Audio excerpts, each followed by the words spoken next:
125 మీటర్ల పొడవు గల ఒక రైలు పట్టాల పక్కన ఉన్న స్తంభంను 30 సెకన్లలో దాటిన ఆ రైలు యొక్క వేగం ఎంత అన్నాడు. Length of the train 125 metres, time 30 seconds. Speed ఎంత అని అడుగుతున్నాడు.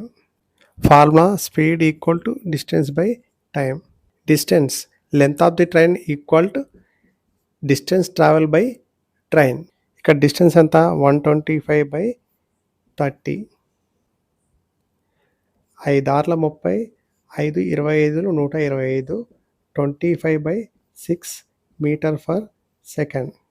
25/6 ఇంటూ ఇది metre per second kilometre per అవర్లోకి మార్చాలి. ఫార్ములా 18/5. 6 ఒకట్లు 6 మూల 18, 5 ఒకట్లు 5 5 25, 5 మూల 15 కిలోమీటర్ పర్ అవర్.